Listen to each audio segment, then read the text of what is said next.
Hey y'all, and welcome back to Bourbon and Bones. This is our 16th episode, and if you're new here, welcome, and if you're a faithful viewer with us, welcome back. So if you like what we're doing here on the show, join us on Facebook at Bourbon and Bones, link below. Yeah, that's how we can actually have conversations with our viewers. And it's a little bit more two-directional than YouTube is. This is a rather stagnant medium. But Facebook allows us to really talk with you and share pictures and really have some fun conversations and ask some what we think are neat questions. So check us out there, and of course always like and subscribe if you like what our videos are doing. And so tonight we're actually going to put 3 generations of master distillers head to head, and that is to figure out which of the Samuels makes the best bottle of Maker's Mark. So I found this at Costco, and I've only ever seen it there because Maker's Mark worked with Rob Samuels, the current master distiller and grandson of Bill Samuels Sr. And so Rob Samuels actually worked with the Costco Spirits team to develop this special blend for their customers. Anyway, this is a 3-bottle, 375 milliliter, all barrel proof variety of Maker's Mark.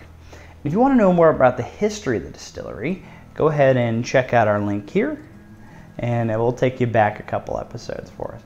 It's and really the history of Maker's Mark is a lot of fun, and where this comes from is something really kind of special within Kentucky history. The full version of Maker's Mark here was developed by Maggie and Bill Samuels back in the 50s. It is cask strength at 110.4 proof, and it's been several years since I've had this. I'm really excited about diving into this one again. The next up is Bill Samuel Jr.'s, and he created Maker's Mark 46. So 56 years after the original Maker's Mark was released, in the year 2010, 46 came to market, and this one is 100 proof, is a cask strength at 110.3 proof. And Bill Jr.'s spent many years experimenting. And so 46 is a question I hear a lot of people ask. What does the 46 mean? What it means is it was his 46th experiment to finally come up with something he thought was good enough to take to the public. So these barrels were aged as regular Maker's Mark barrels are. And then at the very end, for another 2 years, they actually take 10 French oak staves, put them into the barrel, and then place them in a limestone cellar. So they actually age a little bit more like wine does. And it brings a little bit more of a dark fruit, a different kind of spiciness to it. I'm very excited to see how these two really pair against each other. I actually haven't done this before, even in just off camera. I just think it's going to be a lot of fun to try. And so finally tonight is the 3rd generation master distiller, Rob Samuels, and this is one of his exclusives. Now the tag here talks about there's 1,001 combinations to make a limited release version of Maker's Mark. And so I really started to explore exactly what they mean by that. And you can work with their master distiller team to develop your own flavor profile for a bourbon that is going to be exclusive to whatever you want it to be. In this case, working with Costco, they use 3 baked American staves. They use 3 French cuvee staves, and the cuvee is most associated with French wine from the Champagne region. 2 previous Maker's 46 staves, and 2 French oak spice staves. So it's a weird amalgamation of profile that is hopefully producing a really unique option. You could recreate this, I think, or at least something similar to it if you use the same stave styles. But changing them up in any way at all is going to bring a completely different bottle to market, which I also think is really neat because I don't think anyone's doing anything like this at all in the industry.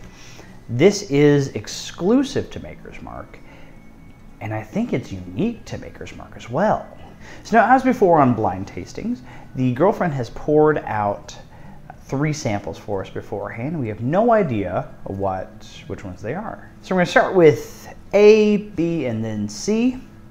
We're going to rearrange them a little bit, kind of see which I feel like are the best for my profile. And I think this would be a fun experiment for you to do as well if you actually get your hands on one of these packets. So, start with A.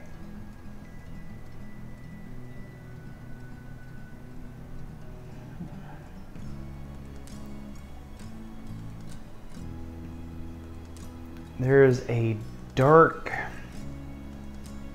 fruit wood, almost like old cedar, like an old cedar chest. Not quite so pine-like, but fruit wood and a little bit of caramel, almost like a baked caramel.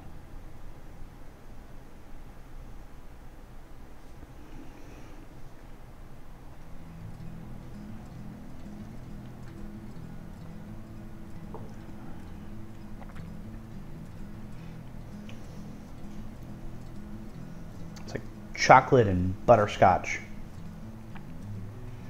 Really bold spice. I mean, big spices. Cinnamon, a bit of clove. It's like a kind of a long tannin-like finish.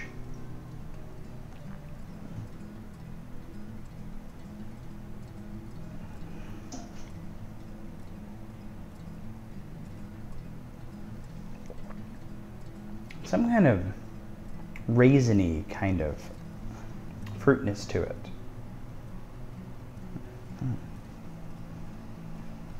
That's really nice. I like that one.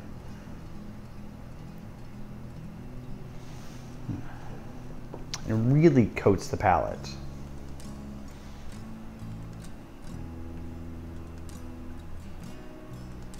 This is much more subdued. This is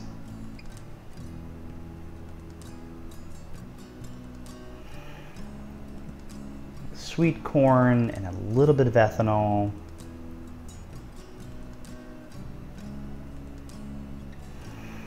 And a little bit of something else sweet. I'm not entirely sure what.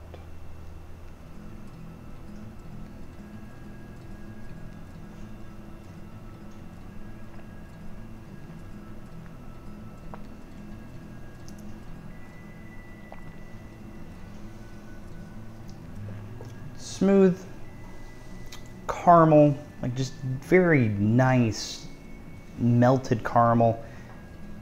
A little bit of honey. Right now you get a little bit of like a peppery spice. It's very almost muted compared to A. And like even now it's kind of even evolving a little bit further. It's almost like they have these a little bit of grassy, earthy notes.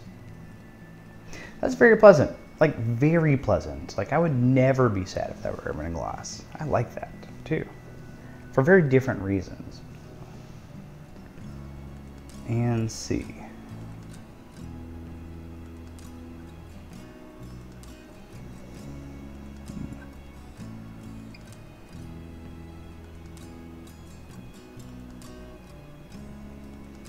It smells like chocolate, tobacco, and plum, maybe,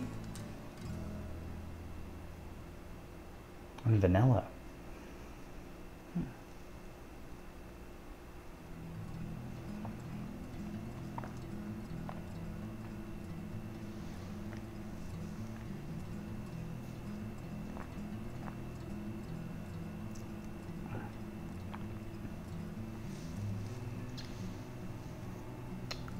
It's like a caramel taffy almost. A little bit of sweetness, a little bit of pepper. Some kind of, again, a dark fruit, but more raisin-like, because it feels like a little bit more dried now than it did on the nose.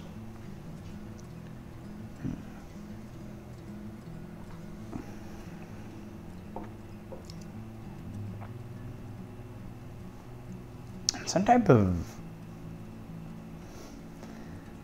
red flavor. I'm not sure what that is, but it has this more of a color reference than it does a flavor reference. Have you ever actually had that before? Let me know in the comments. Make sure I'm just not really weird. Anyway, like we did last time, what we're gonna do is I'm gonna taste a little bit. We're gonna go into a little bit of fast forward kind of mode, and we'll kind of see where we land in a second.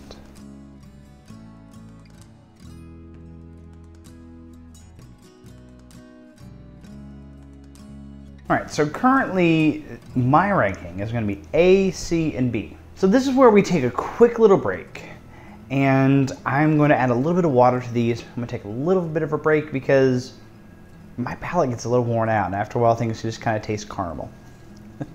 So stay with us. Welcome back to Bourbon and Bones. We're doing a blind tasting, and this time we've added a little bit of water to each of them, and let's kind of see how they've evolved. So, again, starting with A.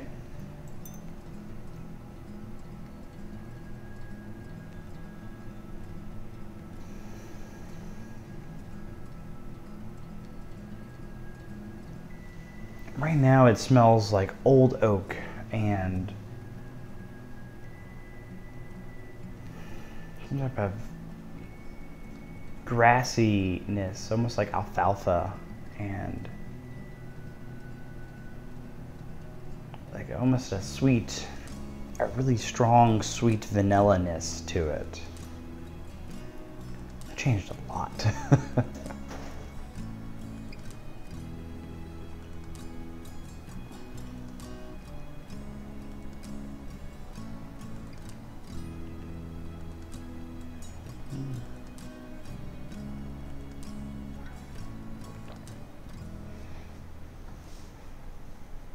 It becomes a lot more buttery, and that's a little bit more common with makers.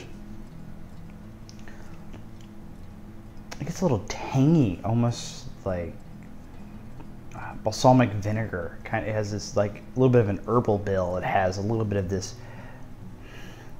citrusness to it. Grapefruit, maybe.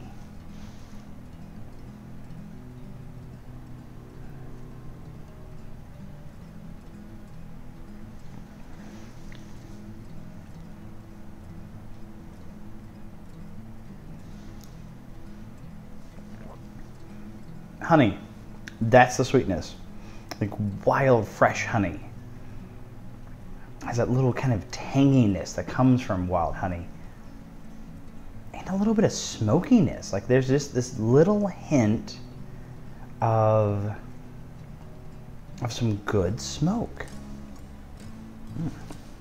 That changed a lot. And the spice is almost entirely gone now.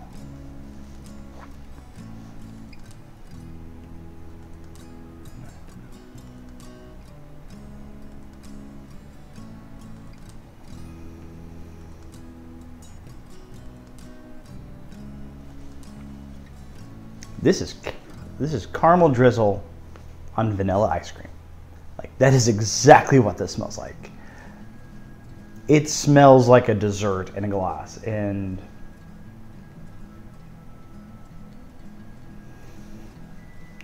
who's not gonna love that? I mean, that's a great smell. Let's hope it tastes the same.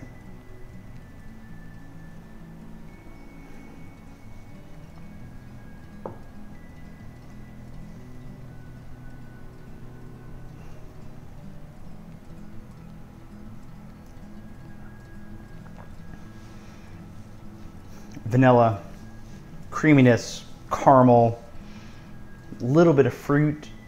It is an ice cream caramel sundae coming and going. That got really desserty, and not in a bad way whatsoever. That is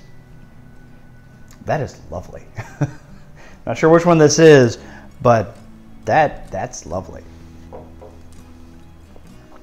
And third place currently.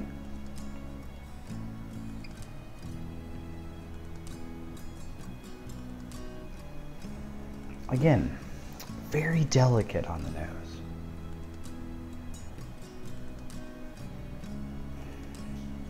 You can get a toasted caramel. No. a toasted brown sugar. That's what that is. Toasted brown sugar.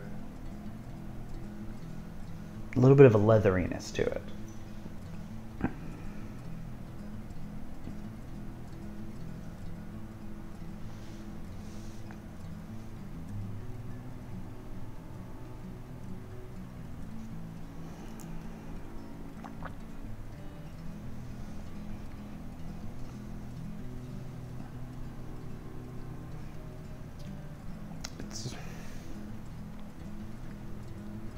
Like Werther's caramel candy, like that hard candy.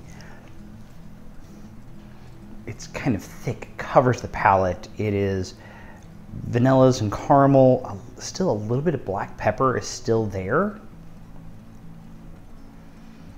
But it's leathery, like well developed, like really well aged leather. Almost like a clove finish.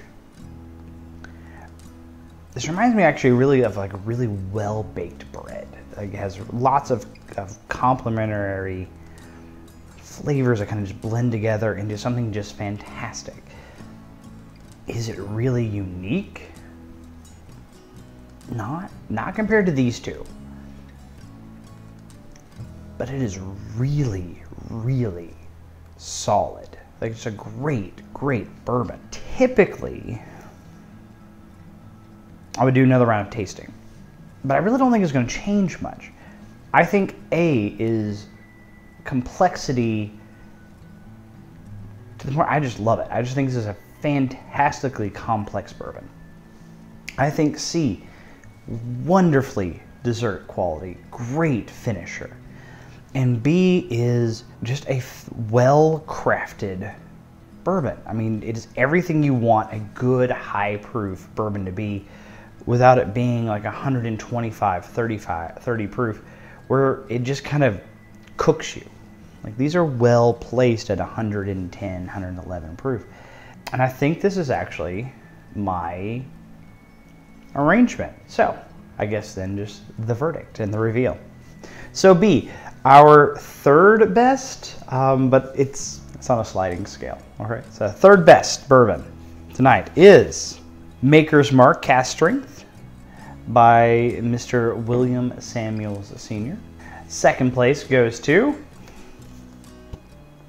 Maker's 46, Bill Samuels Jr. And then, of course, that leaves Rob Samuels' own amazingly complex Private Select. I'm not very surprised by this order.